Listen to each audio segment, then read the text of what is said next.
ya, radhiyallahu anhu, semoga Allah meridhai kepadanya.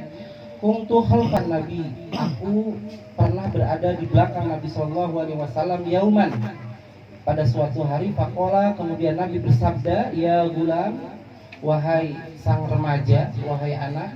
Ini ibarah yang Nabi tunjukkan kepada seorang remaja. Bahkan di sini Syekh Utsaimin menyebutkan saking juniornya, mudanya Ibnu Abbas ini, diperkirakan beliau memasuki usia dewasa itu fa innahu kana bi hajjatil wada. Diperkirakan beliau baru menginjak dewasa, di mana tanda kedewasaan bagi laki-laki adalah ihtilam, mimpi banjir, gitu ya. Qadna hazal ihtilam. Nah, pada saat haji wada itulah Ibnu Abbas baru berihtilam, baru menginjak dewasa, gitu. Ibnu Abbas itu siapa? Ya putra Abbas radhiyallahu an. Abbas itu siapa? Paman Nabi, ya, bapaknya Abbas, benar. Jadi Nabi itu memiliki 4 paman, Pak. Yang 2 masuk neraka, dijamin karena mati dalam keadaan jahiliyah, tidak mau beriman. Yang 2 paman Nabi itu menjadi ahli surga insya Allah karena mati dalam keadaan Islam. Siapa yang 2? Abu Jahal, Abu Lahab bin Abdul Muthalib. Yang kedua Abu Thalib bin Abdul Muthalib. Kalau ditanya artis mah hafal insya Allahnya. Nah, yang kedua yang masuk Islam dan mati dalam keadaan Islam siapa? Hamzah bin Abdul Muthalib, Abbas bin Abdul Muthalib. Nah, Abdullah bin Abbas ini merupakan anak dari Abbas bin Abdul Muthalib, berarti sepupuan dengan Nabi. Hanya jarak usia antara Abbas, paman Nabi, dengan Nabi sendiri itu tidak terlalu jauh jarak usianya. Makanya di saat Nabi sudah mencapai usia sekitar 47-46, Ibnu Abbas ini baru berusia sekitar 10-11 tahunan. Tadi diperkirakan saat haji wada itulah Ibnu Abbas baru ihtilam, baru mulai dewasa. Baik, saya lanjutkan. Faqala, Nabi bersabda, ya gulam, wahai anak, inni u'allimuka kalimatin. Aku akan memberikan pelajaran kepadamu, beberapa kalimat, beberapa pelajaran. Yang pertama, ihfadillah yahfadka. Jagalah Allah, maka Allah akan menjagamu. Ihfadillah tajidhu tujahaka. Jagalah Allah, niscaya Allah akan menjagamu. Idza sa'alta fas'alillah. Apabila kamu meminta, maka mintalah kepada Allah.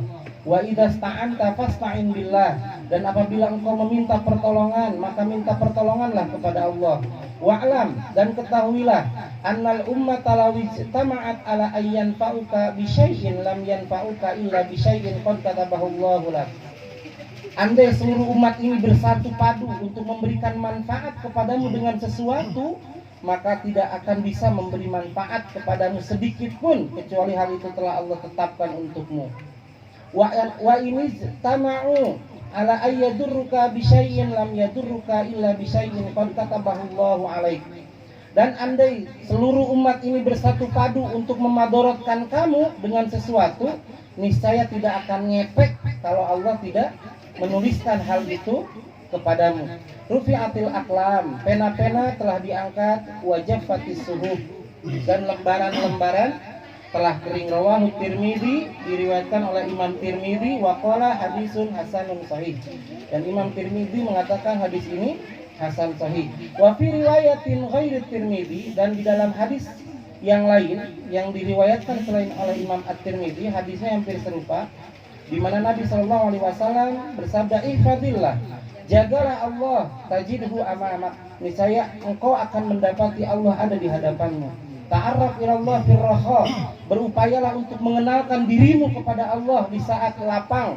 Ya'rifka fi syiddah, niscaya Allah akan mengenalimu di saat kamu sulit. Wa'lam annama akhta'ak lam yakun liusibak, ketahuilah apa yang meleset darimu tidak akan mengenaimu.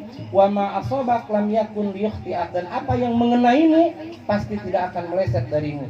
Wa'lam, ketahuilah annan nasra ma'as sabri, sesungguhnya pertolongan itu bersama kesabaran, wa annal faraja ma'al karbi, dan jalan keluar itu bersama kesusahan, wa anna ma'al usri yusra, dan sesungguhnya bersama kesulitan itu ada kemudahan. Baik, saudaraku sekalian yang dirahmati Allah Subhanahu wa taala, pesan pertama yang disampaikan oleh udah nggak apa-apa, tadi Wais juga tuh udah biasa lagi, nggak apa-apa. Jagoan Rasmi, jagoan, nggak apa-apa. Sampai mana barusan teh? Ya, pesan pertama yang disampaikan oleh Rasulullah kepada seorang remaja tentunya. Jadi di sini dijelaskan bahwa kuntu khalfan Nabi, aku pernah berada di belakang Nabi. Diriwayatkan di dalam hadis yang lain, khalfan Nabi ala dabbah. Pak, nggak apa-apa, anak mah bapaknya we tadi. Biasa. Saya enaknya jadi keder gitu. Biasa barudak mati kesini coba. Jadi di hadis yang lain, kuntu khalfan Nabi ala dabbah. Aku pernah bersama satu saat bersama Nabi di belakang binatang tunggangan. Entah itu Nabi kadang memakai binatang unta atau kuda ataupun binatang himar. Itu artinya Nabi mah orangnya yang ramah gitu ya, dan sangat rendah hati. Tidak selalu harus onta alfat gitu kan, tapi dia kadang pakai agia, kadang pakai mirij. Ya, bahkan binatang himar sekalipun beliau tunggangi. Gitu ya, binatang yang pada saat itu ya dibandingkan dengan kuda dengan onta derajatnya kan lebih tinggi. Dan di sini menunjukkan kelemah lembutan Nabi terhadap anak-anak. Makanya Nabi memakai ibarat ya panggilan kepada Abdullah bin Abbas dengan panggilan ya gulam, wahai sang remaja, wahai anak. Nah, kesempatan ini digunakan oleh Rasulullah SAW untuk memberikan nasihat kepada seorang remaja, tentunya sebagai bekal buat dia dikala nanti menghadapi segala problematika yang akan dihadapi di kemudian hari. Nah, apa saja pesan yang beliau sampaikan, dan tentunya bukan hanya untuk Abdullah bin Abbas, tapi untuk kita semua. Yang pertama, kata Nabi, ihfadillah yahfadka. Ihfadillah yahfadka. Coba diulangi 1 2 3. Ihfadillah yahfadka. Pakai hak kecil ya, wastul halqi. Ihfadillah. Ihfadillah. Pakai dha. Ihfadillah. Ihfadillah. Yahfadka. Yahfadka. Oke, ulangi 1 2 3. Ihfadillah yahfadka. Jagalah Allah, Allah akan menjagamu. Jagalah Allah, Allah akan menjagamu. Ulangi. Ihfadillah yahfadka. Ulangi. Ihfadillah yahfadka. Ulangi. Ihfadillah yahfadka. Oke. Satu dulu siapa coba? Kita lanjut, kalau sudah hafal lanjut. Tapi kalau bareng mah kan hafal. Biar nyambung kan hebat, kepada bawa catatan berarti kan udah siap. Udah siap dikasih hafalan. Coba. Ihfadillah yahfadka. Jagalah Allah. Yahfadka. Oh, yahfadka. Ya, domir anta. Ihfadillah yahfadka. Jagalah Allah, Allah akan menjagamu. Allah akan menjagamu. Baik. Di sini jagalah Allah. Ya, banyak ayat-ayat di dalam Al-Quran Allah langsung sendiri memerintahkan untuk menjaga. Yang pertama, sesuai dengan hadis Nabi SAW, sesuai dengan firman Allah, hafizu ala sholawati wassolatil wusta. Hendaklah kalian menjaga sholat yang 5 waktu, haitsu yunada bihinna, dimanapun dipanggil, kapanpun, kalau bisa dilaksanakan. Makanya sesungguhnya di antara fadilah yang paling utama adalah melaksanakan sholat di awal waktu. Walaupun masbuk juga tetap dapat bagian. Liriknya ke sini saja. Ya, ini kan ketuanya. Nah, ihfadillah, jaga sholat kita. Bukan hanya sebatas waktu sholat, ya, tapi maksud menjaga di situ adalah ilmunya dipahami. Karena di antara tanda kesia-siaan, kata Al-Imam Ibnu Qayyim Az-Zawjiyah, adalah al-amalu, amal yang tidak ada keikhlasan wala mutaba'ah, ya, dan tidak mengikuti contoh. Jadi ibadah itu bukan hanya sekedar ikhlas, tapi harus sesuai tuntunan. Makanya ada kalimat sallu kama Ra'aitumuni usolli, salatlah sebagaimana engkau melihat aku Salat. salat. Dari mana kita melihat salat? Belajar dari ilmu. Gitu ya. Bahkan dalam salat makan ditambah harus khusyuk. Betul tidak? Iya. Khusyuknya sebagian ulama ada yang mengatakan katanya khusyuknya tidak mencium, tidak mendengar, tidak melihat, itu mah bukan khusyuk, pingsan. Iya. Tidur. Ari tidur itu mah ya. Ari khusyuk mah fokus terhadap amal salat, gitu ya. Alladzina yadhunnuna annahum mulaqu rabbihim wa annahum ilaihi raji'un. Bahkan di surat Al-Baqarah, siapakah orang-orang yang khusyuk itu? Alladzina yadhunnuna annahum mulaqu, yaitu orang-orang yang senantiasa menghadirkan Allah di dalam benaknya, bahwa Allah sedang menyaksikan amal-amalnya, dan dia yakin ya di dalam hatinya bahwa Allah lah tempat kembali. Jadi khusyuk itu bukan budek, bukan tidak melihat, bukan tidak mencium. Dia fokus dengan amal salat, tapi dia sadar dengan sekitar yang ada di lingkungan. Makanya kata Nabi ada perintah, bunuhlah 2 binatang hitam, ular dan kalajengking. Sok misalkan Patugiman lagi sholat tahajud begini, lalu tiba-tiba ada tikus. Patugiman lagi tahajud, ada tikus lewat, terlihat. Kira-kira saat melihat itu tikus, Patugiman khusyuk tidak? Khusyuk. Tidak. Ya, terima kasih. Khusyuk, Pak. Khusyuk. Tadi sudah dijelaskan. Khusyuk. Yang tidak khusyuk itu Kaget. kalau lantas Patugiman memikirkan eta beurit kamana lompatnya. Nah, dipikirkan dalam sholat.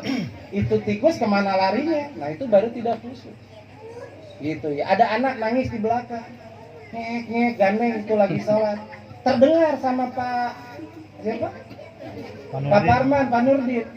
Itu Pak Parman, Pak Nurdin mendengar anak lagi sholat nangis, dia khusyuk atau tidak sholatnya? Khusyuk. Khusyuk. Yang tidak khusyuk kalau lantas mereka memikirkan budak saha itu cendernya ngagandengan karena sholat, bawa budak kurang, nah itu nggak khusyuk.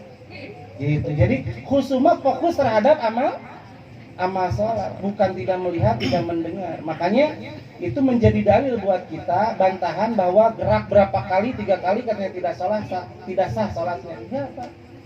Bahkan kalimat bunuhlah 2 binatang hitam, nggak bunuh, mending kalau ada pedang sekali bisa 1 kali gerak mungkin ya.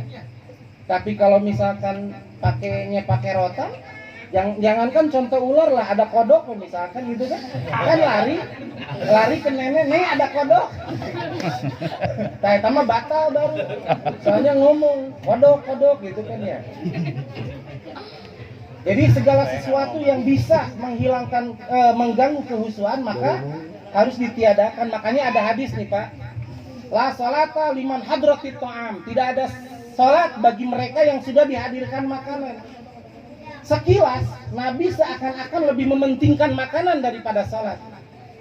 Tapi Masya Allah tabarakallah, justru Nabi ingin supaya umat ini khusyuk dalam sholatnya, sehingga ketika sholat tidak ada pikiran kecuali dia fokus kepada Allah, sehingga makanan pun didahulukan, bukan dilupain. Kan tidak ada sholat bagi yang sudah dihadirkan makanan. Jadi misalkan nih Pak Nurdin udah pulang, tiba-tiba udah disiapin tuh azan, sholat dulu apa makan dulu? Makan dulu karena sudah disiapin, kecuali nunggu dulu. Padahal sholat sudah dikumandangkan. Ya, ini menunjukkan bahwa kehusuan itu harus diutamakan. Di samping niatnya benar, ikhlas dan mutaba'ah. Lalu seperti udahlah contohnya banyak lah mengarah itu gitu ya. Ya lupain aja. Jadi ihfadillah, jaga. Siapa yang memerintahkan? Allah memerintahkan secara langsung, jaga salat kita. Lalu yang kedua, wahfadu aimanahum, jaga janji-janji kalian. Janji dengan Allah, janji dengan manusia. Kemudian apa lagi? Jaga kemaluan kita. Ya. Di sini beliau menukil alladzina hum li furujihim hafizun, bahwa di antara orang-orang yang akan menjadi ahli surga itu adalah mereka yang mampu menjaga kemaluan, dan tidak ada jalan yang harus ditempuh oleh seorang hamba untuk menjaga kemaluan kecuali dengan cara menundukkan pandangan. Ya. Dalilnya wa kullil mu'minina ayyabduna min absarihim, hendaklah mereka laki-laki menundukkan pandangan. Dan ini perintah-perintah yang harus dijaga di dalam Al-Quran yang beliau nukil di kitab ini di dalam syarahnya. Bahkan Di dalam ayat Al-Quran, bagi orang-orang yang senantiasa menjaga perintah dan larangan Allah, Allah dekatkan surga kepadanya. Wa uzlifatil jannah lil muttaqina ghairu ba'id. Dan kami dekatkan surga kepada mereka dengan sedekat-dekatnya. Ini menjadi maf'ul mutlak, ya. Isi masdar yang menempati maf'ul mutlak. Makanya diartikan